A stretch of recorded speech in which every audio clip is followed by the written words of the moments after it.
Bonsoir tout le monde et bienvenue à la troisième conférence de la série sur les sept piliers du judaïsme.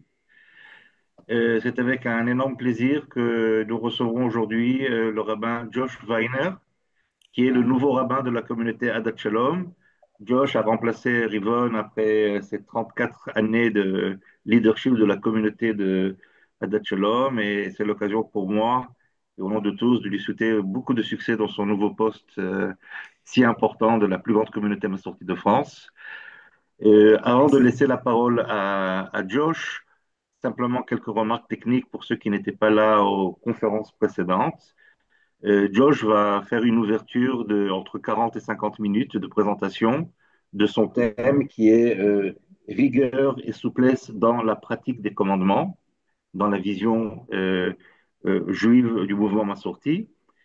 Et ensuite, vous serez invité, et même pendant la conférence, si vous avez des remarques, des observations ou même un besoin de clarification, vous êtes invité donc à mettre vos questions, poser vos questions sur le chat.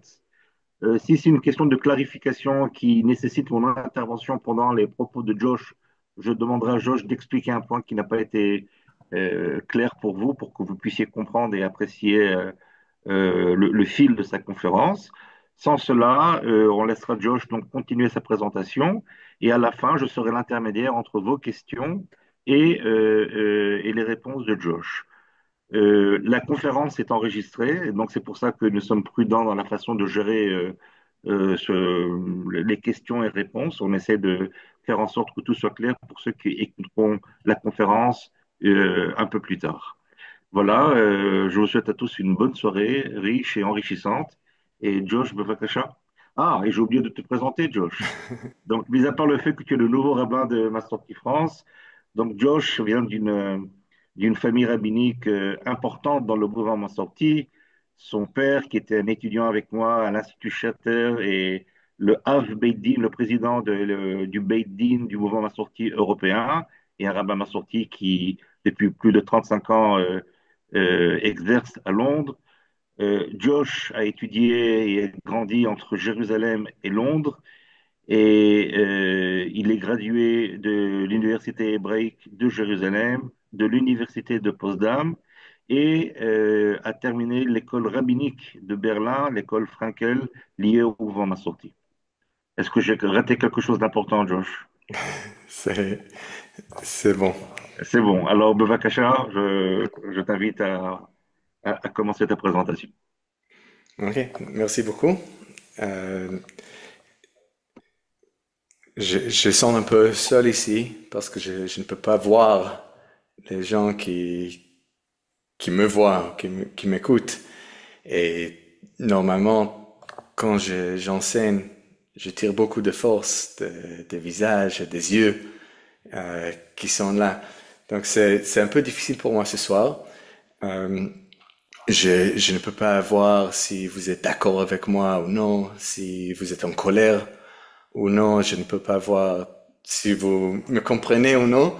Euh, Vous entendez déjà, je pense que le français, c'est pas ma langue maternelle. Euh, donc, vraiment, j'ajoute à l'invitation d'Ethan, si vous avez les questions, euh, elles sont vraiment bienvenues. Vous pouvez les poser.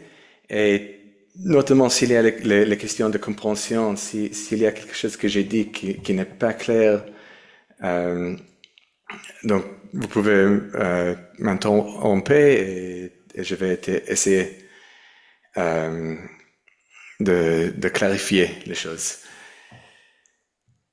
Ok, En fait, tu as vu le emoji qu'on a reçu? Quelqu'un te dit, t'inquiète pas, on est là et on t'écoute. Ne te sens voilà. pas trop seul. Ok.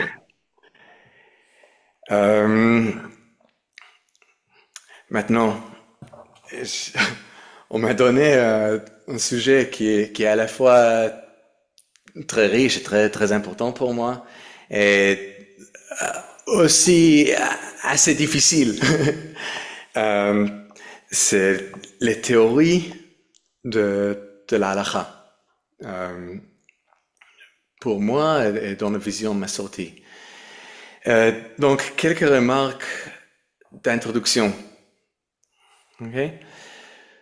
Premièrement, quand je parle de le rigueur et la souplesse dans la pratique de commandement, c'est difficile de dire que c'est ma sortie. Ouais, je n'aime pas cette façon de penser au judaïsme. Je ne suis pas un juif massorti qui pratique la halakha massorti dans un secte massorti qui ne parle qu'avec les massortis.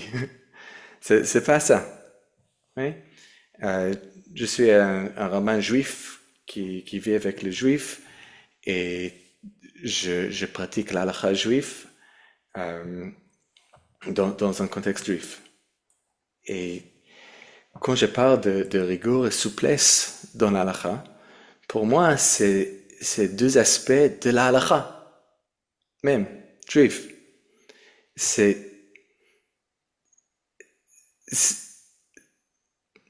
si ça manque parfois dans le monde juif, c'est triste et même une tragédie. Mais je ne pense pas que ce soit une réforme ou une invention moderne de tel ou tel mouvement. Donc, comment je peux parler de souplesse, rigueur? Oui, parce que c'est vraiment ça, c'est les clés. Oui, moi, j'étudie l'halakha depuis longtemps, même avant les études rabbiniques. Euh, je le pratique, je le pratique comme un juif pratiquant, mais je le pratique aussi dans le travail de rabbin, où un de mes rôles principaux est de répondre aux questions des gens.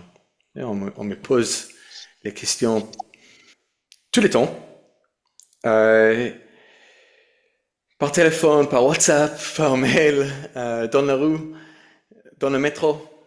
Et je reçois les questions et je dois répondre. Et euh, on m'a appris que la halakha, c'est pas une science, c'est un art.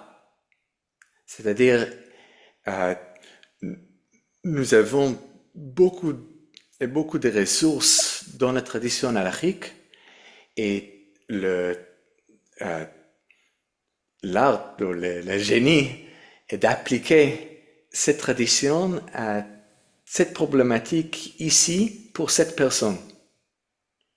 Et si on ne peut pas faire ça, si on est rigide dans l'halakha, il n'y a pas besoin de rabbin.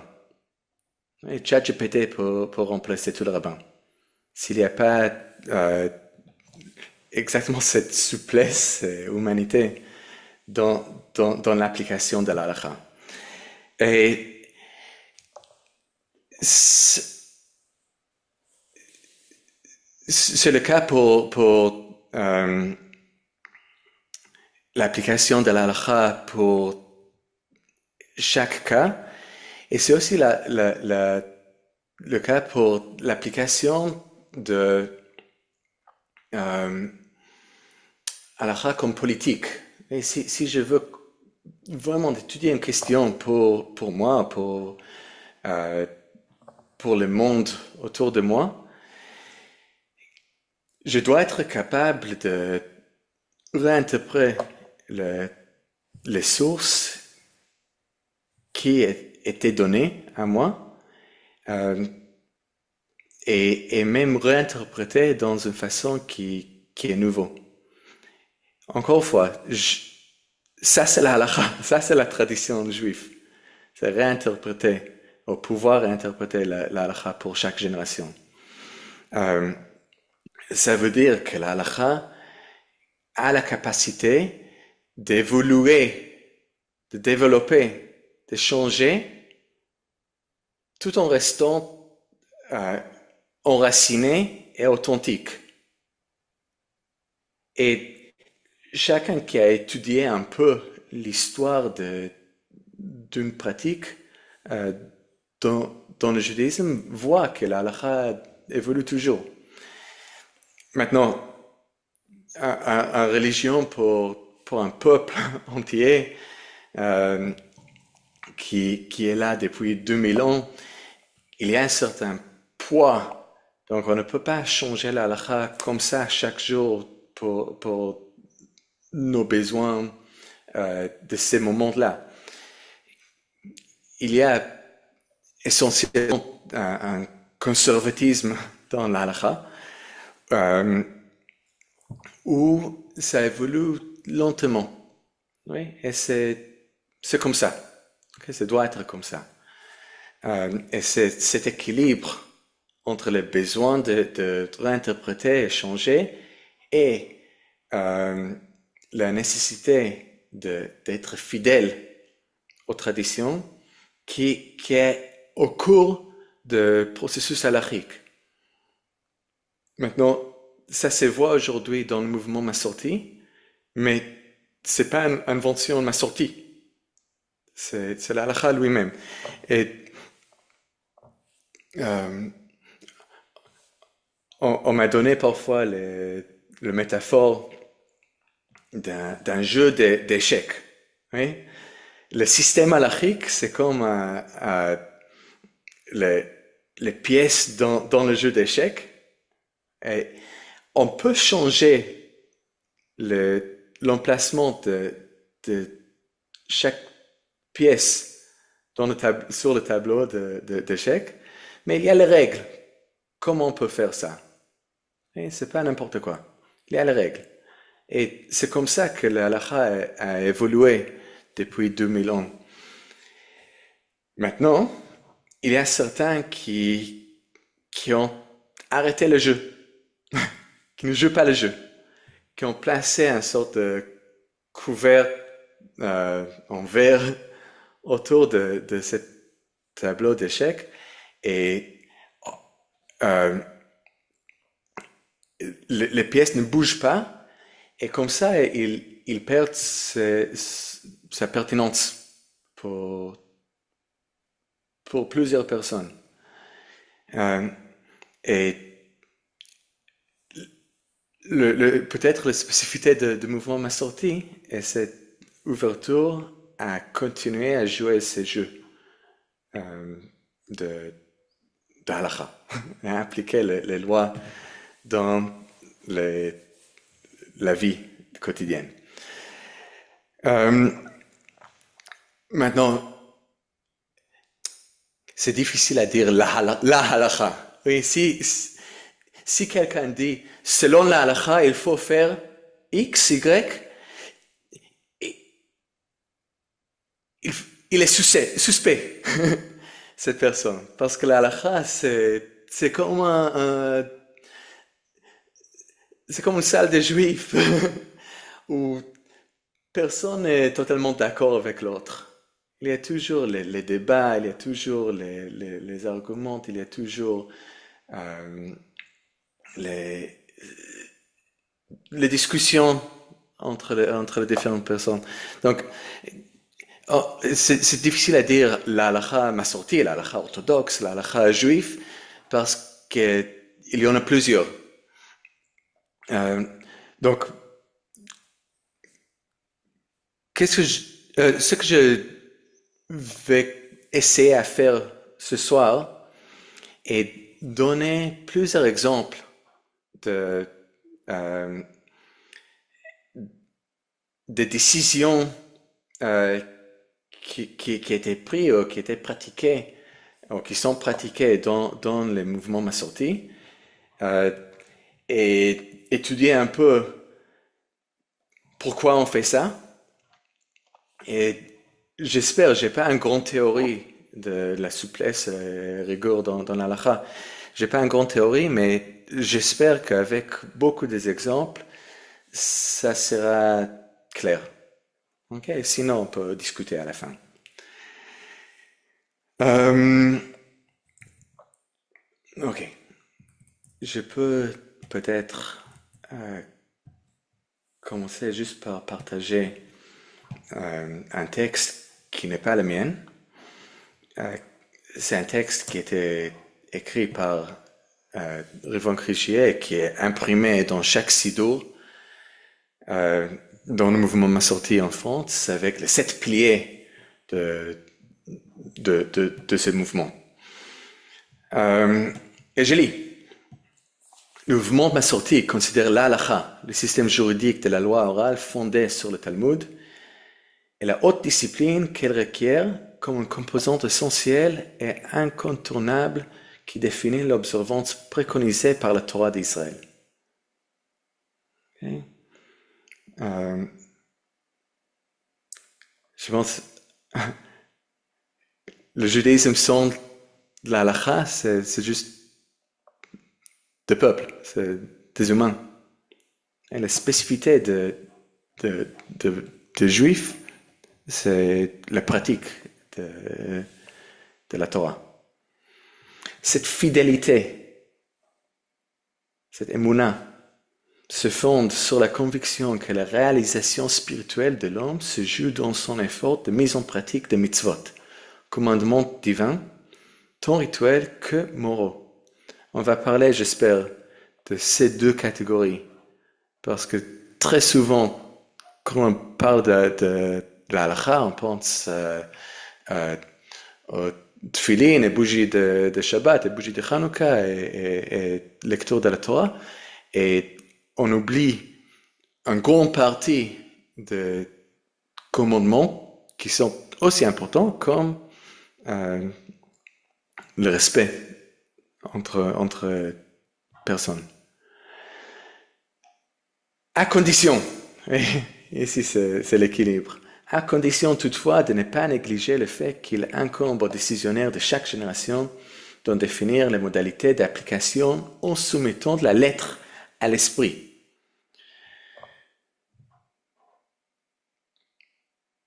On va parler, j'espère aussi, à cette idée de décisionnaire.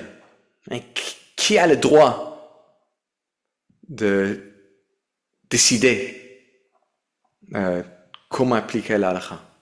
Ou qui a le droit de définir l'esprit de la halakha ou de la Torah?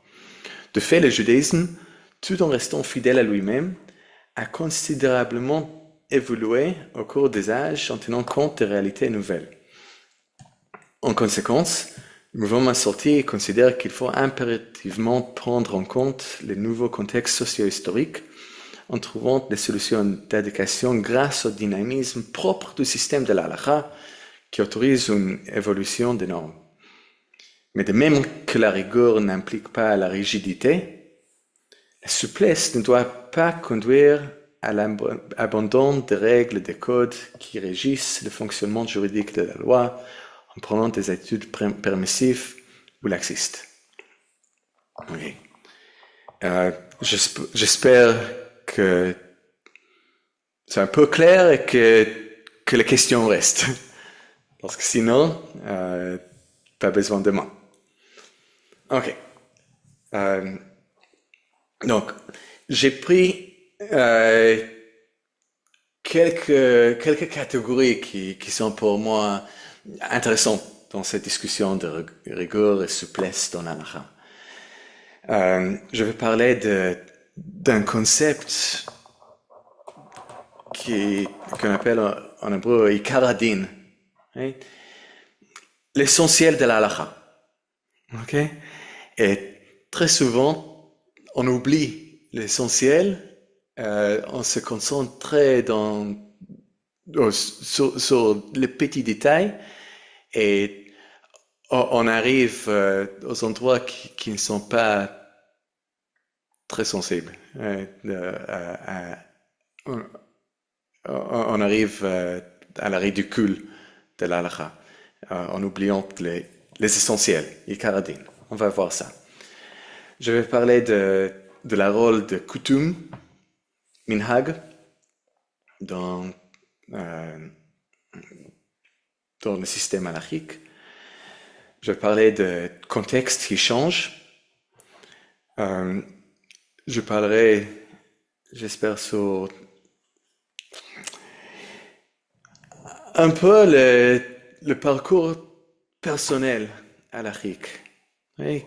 Et il n'y a pas une idéologie ici, mais c'est surtout la place d'un rabbin dans une communauté où chacun est différent, chacun vit les choses différemment, et juste la compréhension et l'acceptance d'une communauté qui est diverse.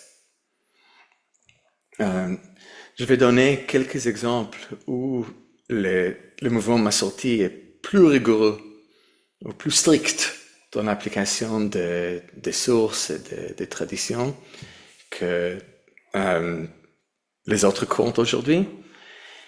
Et après, on m'a parlé ce Shabbat, parce que c'est une citation de l'Haftarah, de Shabbat dernière, de cette dichotomie entre un corps de chair, un corps de pierre.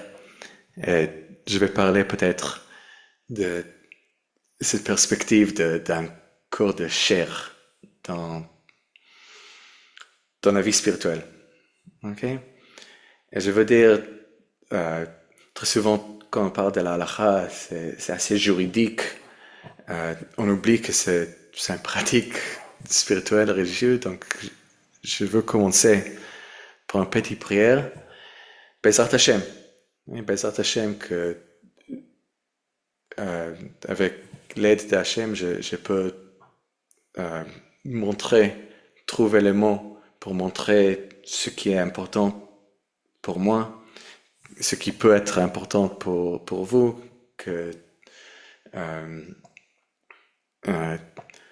qu'on peut étudier la Torah et trouver la richesse de ça dans notre vie. Bezrat Hashem. Ok, quelques exemples. Okay, je vais commencer par une question assez simple. Oui? Une femme peut-elle faire le kiddush? Ok? Comment je vais répondre à cette question? Je peux juste ouvrir un livre d'halakha, n'importe quel, oui, mais le plus important aujourd'hui, le plus connu aujourd'hui, c'est le Shulchan Aruch. Donc, c'est difficile à parler de l'halakha sans faire référence au Shulchan Aruch. Et le Shulchan Aruch va dire le suivant. Nashim chayavot bekiddush. Les femmes sont obligées de réciter le kiddush. Et après, elle donne la raison technique. Et même s'il s'agit d'un commandement positif dépendant de temps, qui traditionnellement les femmes ne sont pas obligées dans ces catégories, parce que le commandement de se souvenir de Shabbat est comparé à celui d'observer le Shabbat, puisque les femmes sont incluses dans le second, d'observer le Shabbat, toutes les interdictions de Shabbat, elles sont également incluses dans le premier, se souvenir de Shabbat, qui est un commandement positif, de réciter le Kiddush. Et elles peuvent acquitter les hommes de leur obligation, puisqu'elles sont obligées au même niveau qu'eux. Okay, donc, le plus important ici pour notre discussion, c'est la première phrase. Les femmes sont obligées de réciter le Kiddush. Donc, pour cette question, une femme peut-elle faire le Kiddush? La réponse sera oui, pas juste peut, elle doit. Ok? C'est clair et c'est difficile à trouver une autre opinion dans l'halakha. Maintenant, j'ai choisi juste un exemple très très simple, sans controverse. Oui? Mais si on regarde dans la plupart des synagogues aujourd'hui, les synagogues orthodoxes, les synagogues consistoriales, les synagogues traditionnelles, on ne les voit pas. Même si c'est écrit dans... Et si on demande les rabbins dans ces synagogues, pourquoi c'est toujours les hommes qui font le kiddush, ils vont essayer de donner des réponses et des excuses. Mais ils savent que c'est pas la vérité. Elles savent que selon Ikar Hadin, selon l'essentiel de la halakha, euh, les femmes ont le même statut que les hommes ici. Oui? Donc, c'est un exemple où les différences entre le courant massorti et le courant, je veux dire, orthodoxe n'est pas dans l'interprétation de la halakha, mais dans la mise en pratique. Euh, j'ai un ami qui a grandi dans le monde ultra-orthodoxe et qui était attiré par le courant massorti parce qu'il a dit que il trouve le rabbin courageux là-bas. Il trouve que les rabbins courageux sont tous partis euh, pour, pour être ici parce que dans le monde orthodoxe, on ne trouve pas le courage pour dire oui, on peut le faire, euh, même si, même si on ne le voit pas autour de nous. Ok? Et c'est pour ça qu'aujourd'hui, dans le mouvement de Massorti, dans la synagogue, on voit les femmes qui font le kiddush aussi fréquemment que les hommes. Ok? Un autre exemple. Oui, juste, j'ai choisi ça juste parce que on est juste après Purim et j'ai écouté ces dernières semaines n'importe quoi à cette question. Oui, à Purim, il y a 4 commandements, il y a 4 mitzvot euh, à faire. Il faut écouter la Megillah, il faut donner des mets aux amis, il faut avoir un festin, et il faut donner aux pauvres. Ok? Et j'écoutais autour de moi, ici en France et ailleurs, les rabbins qui disent il faut donner que aux pauvres juifs, et même ils ont sollicité les gens dans la communauté à donner le tzedaka, les dons, euh, aux, aux étudiants dans les yeshivot euh, en Israël. Et les pauvres qui étudient tout le temps et ne travaillent pas. Et ça me remplit avec... J'ai pas beaucoup de colère dans ma vie, je dois dire. Mais il y a injustice ici parce que c'est contraire à la loi. Oui, la halakha dit כל מי שפושט ידו ליטול נותנים לו אחד ישראל ואחד עכו"ם. Et nous offrons ces dons à quiconque tend la main, qu'il soit juif ou non.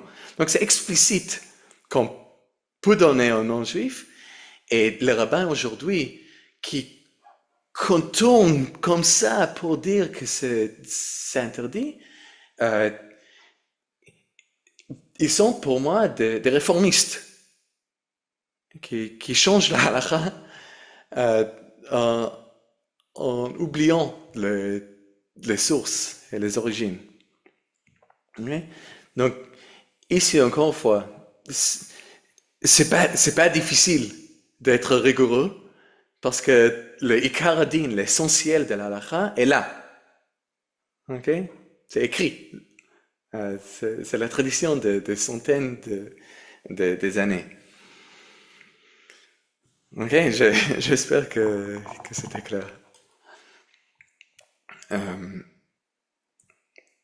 Des autres exemples. C'est clair, Josh. Je suis le seul à pouvoir répondre, alors je te dis, c'est clair, c'est bien. Ok, super. Des autres exemples. Ok. Je parle avec beaucoup de gens qui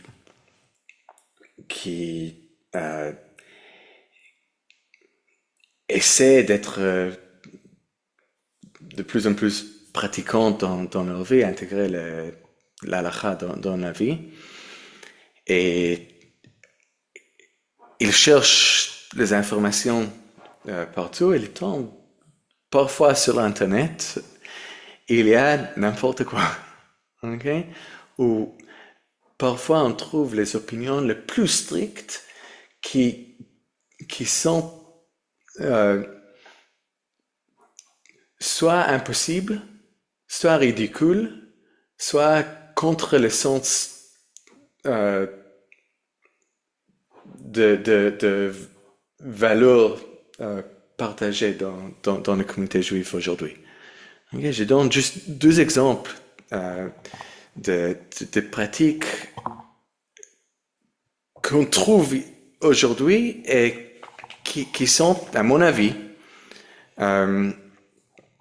pas justes, pas correctes. Okay? Le premier, c'est le cachot des légumes. On parle, nous avons le droit et même l'honneur et le plaisir de manger des légumes. Mais la Torah nous oblige être sûr de ne pas consommer des insectes. Les insectes sont pas cachers. Okay? Donc, si nous avons les légumes qui peuvent être infestés par des insectes, il faut les laver pour éliminer les insectes ou éliminer le souci qu'il y aura des insectes dans la nourriture. Et ça dépend quels fruits, quels légumes on mange. Parfois c'est très très simple, parfois ça prend quelques secondes de travail. C'est très bien comme ça. Et moi, je pense que tous les systèmes de kashrut avec aussi le système de brachot, de bénédiction, c'est ce système spirituel. C'est pour ralentir un peu notre vie. Et avant que je mette les choses dans la bouche comme un animal, je peux arrêter et penser, qu'est-ce que j'ai devant moi? Ah, c'est le pain. Il faut le traiter avec ce système de loi. Ou non, c'est le fruit. Ah, je dois dire, cette bénédiction, je dois le traiter avec ce système de loi. Et c'est juste être conscient de ce que je mange. Okay? Donc, pour les légumes, ralentir un peu, juste vérifier et regarder, être conscient de ce que je mange, c'est très bien. Okay? Mais, ceux qui disent qu'il faut tremper les légumes dans l'eau avec le savon, ou même acheter le savon kasher dans le supermarché kasher pour laver les laitues, c'est quelque chose qui n'existait jamais dans l'histoire juive. On ne le trouve pas à la source pour laver avec savon les légumes. Donc, il faut dire, soit nos ancêtres, nos grands-parents n'appliquaient pas la kashrut et ils étaient tous et toutes pécheurs, ou que c'est une invention qui n'a rien à faire avec le vrai halakha. Okay, cette idée de laver avec savon, c'est une invention. Et encore une fois, on peut être rigoureux pour Ikaradin, pour les essentiels. Et pour moi, laver avec savon ou laisser 30 minutes dans l'eau, c'est pas être strict. C'est pas rigoureux. Je ne peux pas dire stupide, mais c'est juste mettre l'accent dans le faux endroit. C'est pas là qui est l'essentiel. Je donne un autre exemple qui est les œufs. Oui? Dans les lois de la Torah, il y a une grande interdiction, tabou de manger le sang des animaux. Et ça se manifeste aussi quand on prend des œufs. S'il y a le sang d'un œuf fécondé, on ne peut pas le manger. Oui? Donc ça c'est la halakha essentielle. Maintenant, aujourd'hui, ça n'existe plus. Oui, dans le monde industriel aujourd'hui, on ne trouve presque jamais dans le supermarché un œuf qui était fécondé parce que aujourd'hui on sépare les poules et les coqs et ils n'ont pas l'opportunité de faire ça. Ok? Qu'est-ce qu'on peut trouver parfois? C'est une petite tache de protéines dans les œufs. Et, une petite tache rouge dans les œufs qui semble au sang. Et le pratique aujourd'hui est de le considérer comme si c'était le vrai sang. Okay? C'est-à-dire, si on trouve une tache de sang, une tache rouge dans le blanc de l'œuf, on le retire. Et si c'est dans le jaune d'œuf, on jette. Mais encore une fois, c'est un coutume pour préserver ce système de loi, mais essentiellement, c'est pas la vraie transgression, c'est pas la vraie interdiction ici. Donc, dans chaque cas de doute, on peut être indulgent et laisser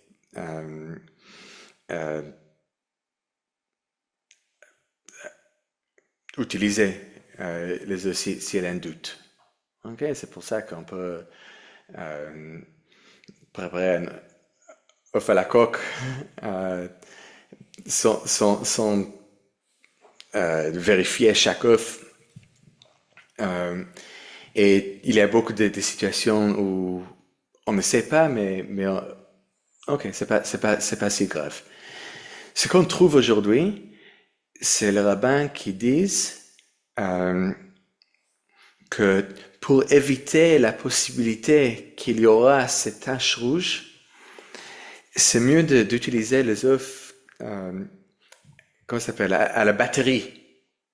Oui, les œufs qui étaient élevés à batterie et les œufs blancs. Parce que il y a un processus industriel pour trouver les tâches et les éliminer. Et ça se fait mieux, plus souvent, avec les poules en batterie.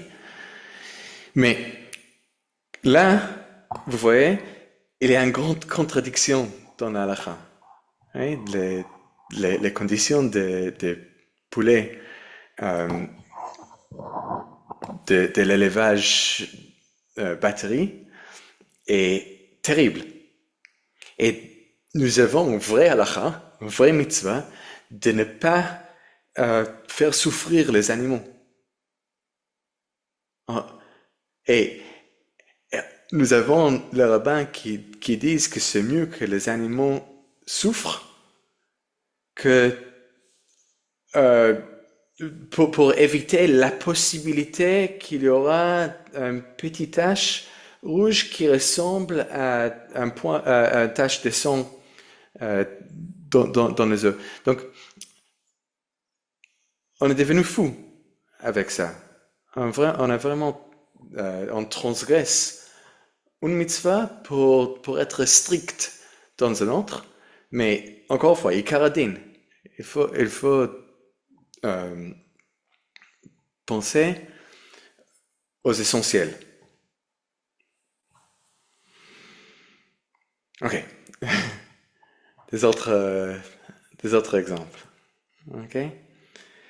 Euh, Ici, c'est intéressant. Ici, on a la place où c'est pas juste lire ce qui est écrit dans le Shulchan Aruch, mais sentir un peu les coutumes de notre communauté autour de nous.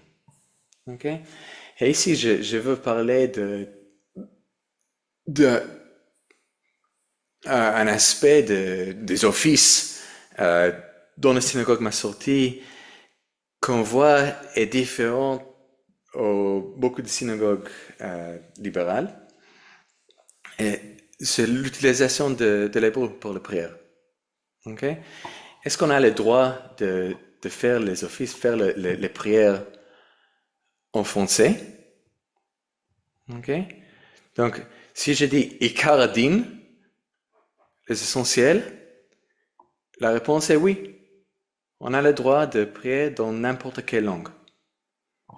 Ok? Et même le Shulchan Aruch dit il faut être strict avec toutes les langues, exactement comme l'hébreu. Okay? Donc, ici, la question de la langue des prières, c'est pas une question de halakha, mais c'est notre sensibilité. Ok? Donc, pourquoi on utilise surtout l'hébreu dans nos prières, même si c'est une langue que la plupart des gens ne comprennent pas, qui est mystérieux.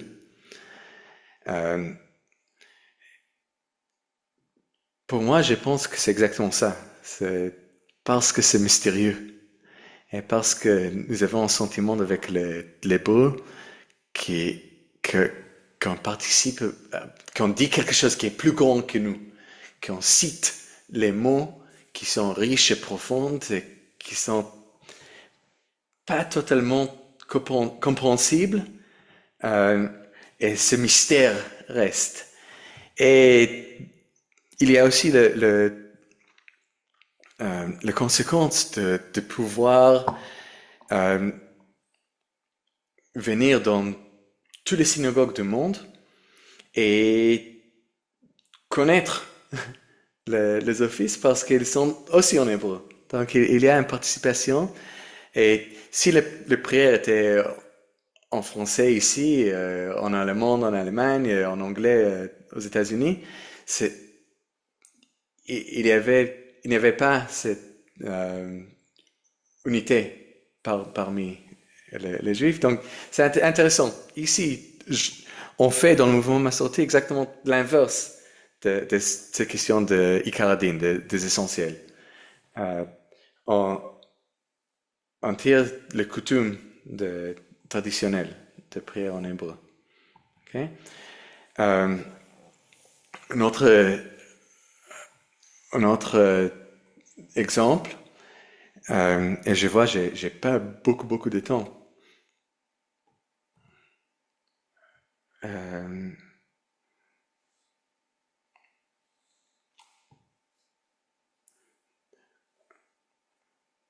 Ok, je vais parler peut-être de ces minhag de kaparot. Ok? Et avant Yom Kippour, il y a une coutume dans le monde juif, mais pas partout dans le monde juif, de prendre un coq, un poule, encore une fois, et faire tourner autour de la tête pour l'expiation avant Yom Kippour. Okay?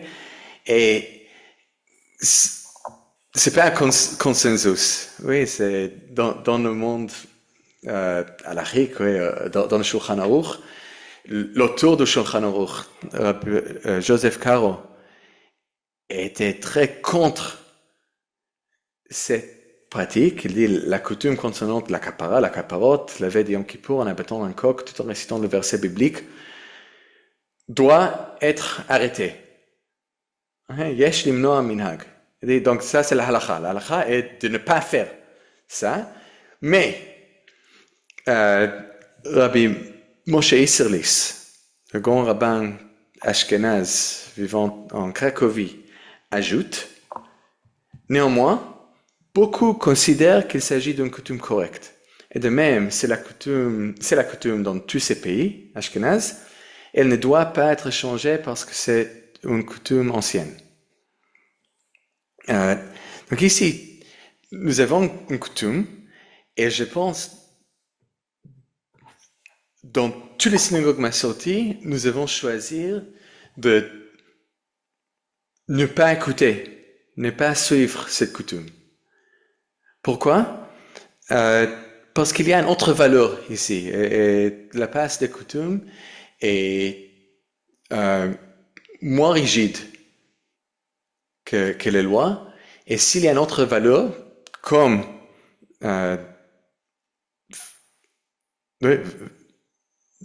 faire souffrir un animal, on a le droit d'arrêter avec cette coutume. Okay? Je donne peut-être un dernier exemple. Okay? Et ça, c'est un texte assez connu qui parle des femmes qui montent à la Torah. Okay? Et on va avoir une autre séance pour parler de la place des femmes dans le mouvement massorti. Mais il y a un point ici qui est important pour comprendre les spécificités massorti par rapport à la halakha. Donc, le Shulchan Aruch dit, c'est une citation de Talmud, הכל עולין למניין שיבה, אפילו אישה וקטן שדי לימים מברכים. Tous comptent dans les 7 qui sont appelés à lire la Torah, même une femme et un enfant qui sait à qui nous bénissons. אבל אמרו חכמים, אישה לא תקרא בציבור מפני כבוד הציבור. Mais les sages ont dit, une femme ne doit pas lire en public par souci de l'honneur de la communauté. Okay? Ce qui est intéressant ici est que nous avons ici la source pour interdire les femmes à monter à la Torah et la même source pour permettre les femmes à monter à la Torah. Et la différence, c'est la façon de lire le même texte. Donc, la halakha est que les femmes peuvent monter à la Torah. Nous avons cette restriction que, par souci de l'honneur de la communauté, la pratique est qu'une femme ne lit pas.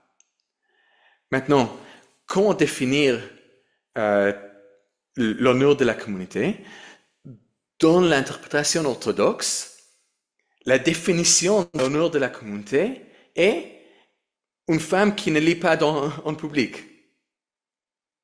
Okay? Donc c'est une définition fermée à ces textes. Et avec une compréhension plus ouverte, on lit le même texte pour dire s'il n'y a pas un souci de l'honneur de la communauté, on revient à l'essentiel, qu'une femme peut monter à la Torah. Okay? Et ça est la pratique dans presque toutes les communautés massorti.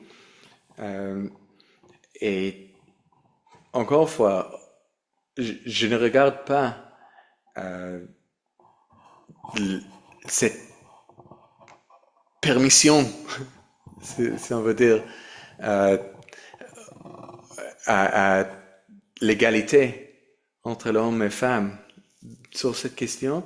Je ne vois pas ça comme un grand réforme dans le judaïsme. Je le vois comme une manifestation authentique des essentiels du judaïsme et la halakha, et la façon où on applique la volonté de Hachem et la Torah dans notre vie.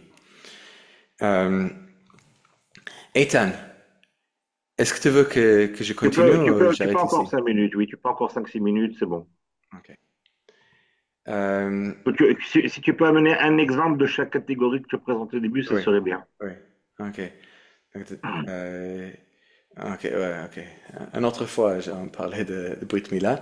Juste, je veux parler un peu de cette idée d'un parcours halachique personnel. Et c'est intéressant parce que c'est pas une idéologie. C'est une sensibilité que je trouve dans le mouvement sorti. Et c'est pour ça que euh, je me sens bien ici. Oui. Euh, je dois dire, euh, moi j'ai fait deux formations rabbiniques, un orthodoxe et un massorti, et je, je, euh, je sens vraiment les avantages de chacun, mais il y a quelque chose ici qui est plus honnête pour moi, pour l'instant. Oui, et le monde orthodoxe euh, doit apprendre beaucoup de ce qu'on fait ici. Euh, donc, quand je parle de cette sensibilité que je trouve dans le mouvement Massorti, ce que je veux dire est que on ne trouvera pas un rabbin Massorti qui dit que euh, il ne faut pas faire les trois prières quotidiennes ou il ne faut pas observer le Shabbat. Ouais? Et ça, c'est la halakha. Et ça existe. Mais euh, la réalité est que la plupart des gens dans le monde juif euh, ne sont pas 100% pratiquants. Et juste mon expérience, je suis assez nouveau en France, c'est que 3 ans, mais j'ai regardé un peu autour de moi, et la réalité est que je ne vois pas une grande différence entre les synagogues, la communauté massorti et orthodoxe et Lubavitch ici en France dans le pourcentage de gens euh, qui sont chômeurs Shabbat, qui observent le Shabbat euh, d'une manière totale. Je ne le vois pas. La différence est euh, la manière où les communautés sont honnêtes avec ça. Ok, donc j'ai donné ici juste un guide qui est dans le Sidurim aujourd'hui, devant ma sortie, où on voit euh, juste une sorte de consignes pour ceux qui veulent intégrer la prière, la pratique, le rythme de la prière dans leur vie quotidienne. Okay? Donc, dans, dans un livre d'Halakha classique, il n'y a pas ces concessions-là. Et c'est pour ça qu'un livre d'Halakha classique n'est pas accessible aux plupart de gens aujourd'hui. Mais une sensibilité comme ça, où on voit euh, qu'on peut commencer par quelques lignes, quelques mots de la prière, quelques mots de le chemin, et ajouter, une fois que nous sommes à l'aise avec ça, euh, ça c'est beaucoup plus réaliste pour les gens, et je vois que ça marche. Hein? Euh, Après ça, je donne juste un dernier exemple. Dernier exemple, oui, comme ça on Oui. laisse tout le temps. Euh, juste, il y a beaucoup de lois d'halachot classiques qui sont basées sur le principe qu'il faut garder la santé. Il faut se soucier de notre santé parce que le corps était donné euh, à nous. C'est un cadeau divin. Il faut garder ce cadeau. Ok, donc, il faut garder notre corps. Euh, il faut garder notre santé. Euh, Maintenant, est-ce qu'on a le droit de fumer?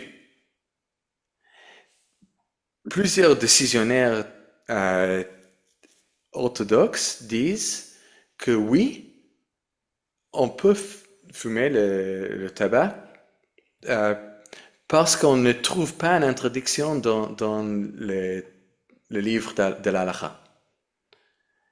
Euh, mais un de oh, plusieurs rabbins m'a sorti en appliquant la même souplesse de l'esprit de l'halakha.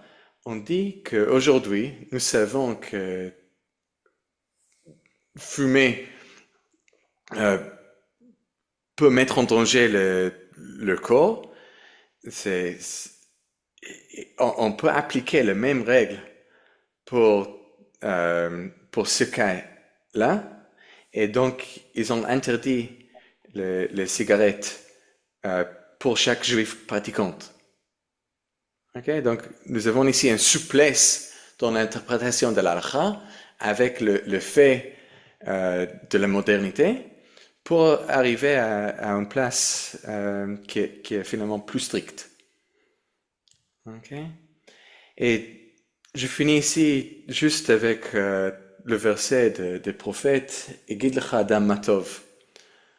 Homme, personne, on t'a dit ce qui est bien, ce que Dieu demande de toi. C'est quoi? Rien que de pratiquer la justice, d'aimer la bonté, de marcher humblement avec ton Dieu.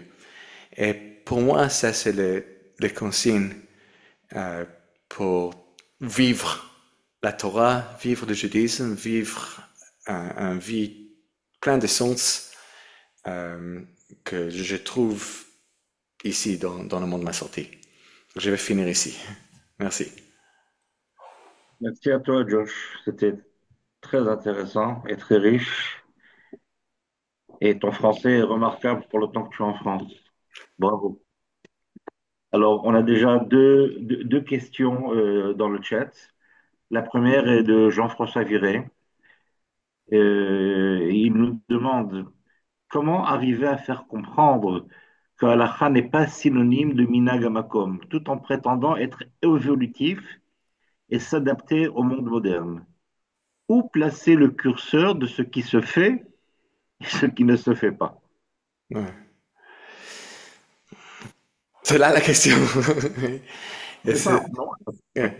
donc, euh, c'est avec sensibilité que euh, on traduit tous les coutumes dans la vie quotidienne.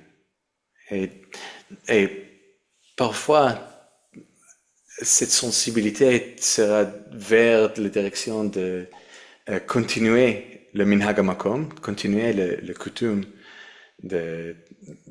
local. Et parfois, ce sera avec le même sensibilité, on va dire non, il faut changer ça euh, parce que nous sommes plus authentiques en changeant les détails de ces pratiques. Mais j'ai le sentiment que j'ai pas vraiment répondu à ces questions. Où placer le curseur? Hein? C'est là toute la difficulté. Non, tu expliques en fait qu'il n'y a pas d'endroit précis scientifique où placer le Ouais, curseur. Tout est ouais, une question de contexte. ouais. Mais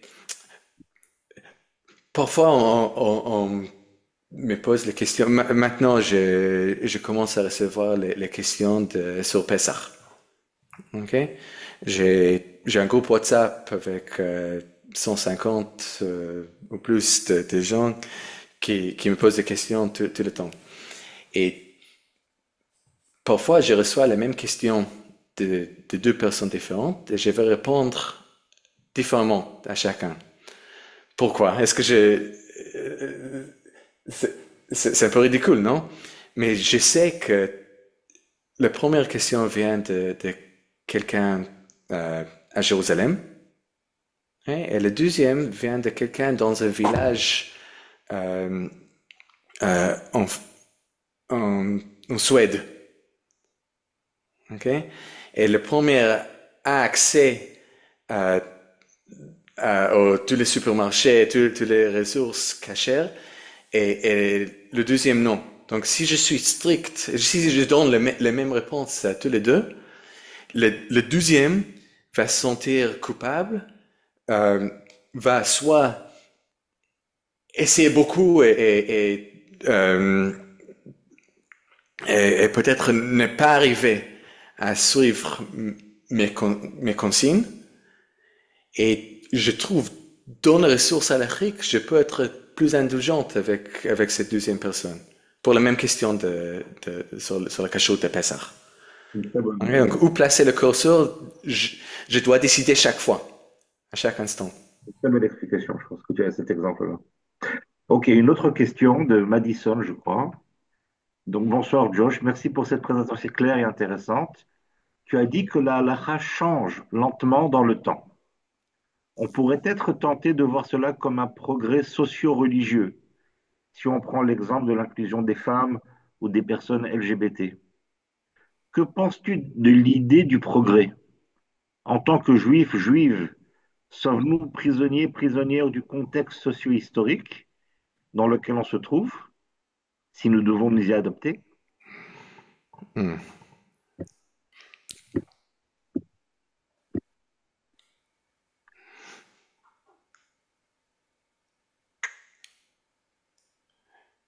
Nous sommes toujours un peu prisonniers de notre contexte. Oui. Euh, on le voit juste dans un autre domaine, on le voit dans la langue. Oui, il y a les constructions grammaticales euh, que je ne peux pas décider moi-même de changer le grammaire d'une langue. Mais ça évolue avec le temps. Et parfois, on peut décider collectivement de changer les orthographes ou le grammaire d'une langue. Et c'est possible et difficile. Okay? Donc, le progrès, il faut avoir toujours le progrès. Sinon, le système est mort. Euh, mais ça, ça va être toujours lent et parfois difficile. Et parfois, on prend le risque chaque fois qu'on change quelque chose parce qu'on ne sait pas quelles sont les conséquences de ça. Donc, il faut, avec humilité et euh, oui, être humble devant Dieu chaque fois qu'on change quelque chose. Donc, on voit ça, ces deux exemples sont très bien. Oui, l'inclusion des femmes, c'était petit à petit. Chaque fois qu'il y avait un grand changement, euh, c'était difficile. Hein? Et avec chaque changement de la pratique, même si euh, c'est avec les valeurs qui sont bien, hein, qui sont justes et qui sont de la Torah, hein, l'inclusion. Euh, C'était difficile. On a vu les gens qui quittent la communauté avec chaque changement et les gens qui arrivent avec chaque changement. Donc, c'est un vrai équilibre. Pour euh, les personnes LGBT. Euh, et c'est aussi, ça a été un débat dans le mouvement Massorti. On trouve même aujourd'hui des pratiques diverses euh, parmi les rabbins Massorti. Là où je pense que je suis le plus ouvert pour l'instant. Mais il faut bouger euh, et il faut regarder où nous sommes et oui, et sentir aussi cette poids de 2000 ans, 3000 ans de l'histoire qui est sur nous. Il y a une grande responsabilité pour chaque changement. Donc, avec humilité, ça c'est ma réponse. La troisième observation, c'est pas une question, mais c'est en fait un remerciement. Je sais pas, tu as accès au chat toi aussi, Josh, tu peux dire? Mhm. Je ressens que les massortis cherchent à être sincères et en cela s'éloignent d'une pratique simplement mimétique, sans hauteur de vue ni intelligence de vie. Je trouve cela bien plus exigeant qu'une pratique immuable. Merci encore, vraiment éclairant. Je crois que s'il n'y a pas d'autres questions, c'est une très belle façon de te Oui, féliciter. merci. Je me sens parmi des amis. Et hein, Ben c'est pas oui, un vrai débat. oui, mais il y a des Euh, gens ici qui sont membres de nos communautés, il y en a qui ne le sont pas et qui veulent approfondir et comprendre plus profondément la démarche qui est oui, la nôtre. oui. Et je crois qu'en cela, c'est important de... Mais je sens vraiment que le, le mouvement m'a sorti, ou même, il ne faut pas fermer cette idée dans un mouvement. Un mouvement, c'est un cadre pour des idées, des sensibilités. Mais depuis que je suis en France, je rencontre les gens qui disent, euh, moi, je pense exactement comme vous. Ok. Pour des raisons nostalgiques, pour des raisons de famille, pour des raisons logistiques, je suis dans une autre synagogue, mais euh, continuez à faire ce que vous faites. Et j'ai le sentiment que le mouvement de ma sortie rayonne un certain perspective sur la Torah, encore une fois, qui est authentique et qui, petit à petit, euh, pas, pas juste change le monde juif, mais donne, donne au monde L'éclaire. juif la fidélité aux valeurs qui sont juives. Merci beaucoup. C'était une très belle présentation, Loche. Au nom de tout le monde, je te remercie de ton effort et de ta richesse. Merci beaucoup. Bonne nuit tout le monde et merci. La semaine prochaine, nous avons notre conférence de l'autre cycle sur la Kabbalah de Shabbat. À très bientôt. Bonne nuit tout le monde et merci à tous. Ok. Au revoir. Toda rabba.